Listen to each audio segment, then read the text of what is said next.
ถ้ามื้อนี้จะยังเฮ็ดเวียกหนักอยู่แต่เงินบ่เคยพอข้อยอยากบอกว่าข้อยก็เคยอยู่จุดนั้นมาก่อนและสิ่งที่ข้อยเข้าใจผิดมันเฮ็ดให้ข้อยเสียเวลาไปหลายปีสบายดีข้อยชื่อจูลี่เนาะเป็นผู้หญิงธรรมดาผู้หนึ่งที่เคยคิดว่าการเฮ็ดเวียกหนักเฮ็ดเวียกหลายๆแล้วเฮาจะรวยเคยคิดว่าถ้าเฮาดุแล้วชีวิตเฮามันจะดีขึ้นเองคลิปนี้บ่แม่นคลิปที่สอนให้รวยแต่จะมาเว้าเรื่องจริงที่อาจจะเฮ็ดให้ทุกคน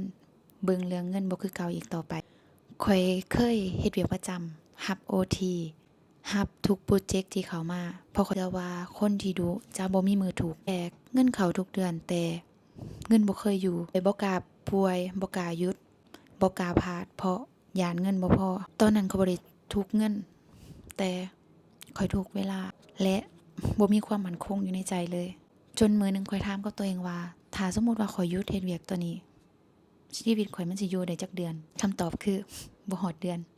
ตอนนั้นข้อยเข้าใจเลยว่าปัญหาบ่แม่นว่าญ้อนข้อยหาเงินได้แต่ญ้อนข้อยบ่เคยเข้าใจเรื่องเงินเลยข้อยเคยคิดว่าเงินคือรางวัลของคนที่ดุความจริงคือเงินคือผลลัพธ์ของการวางระบบเป็นคนที่เข้าใจว่าเงินต้องถูกบริหารบ่แม่นแต่ถูกหาคือจุดที่มันเฮ็ดให้ข้อยเริ่มเรียนรู้การลงทุนการเทรดบ่แม่นเพื่อรวยแต่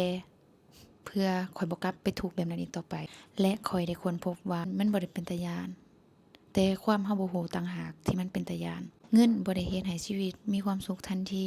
แต่มันเฮ็ดให้ข้อยบ่มีความกังวลเกี่ยวกับมื้ออื่นเลยและนั่นคืออิสรภาพที่คนเฮ็ดเวียกหนัก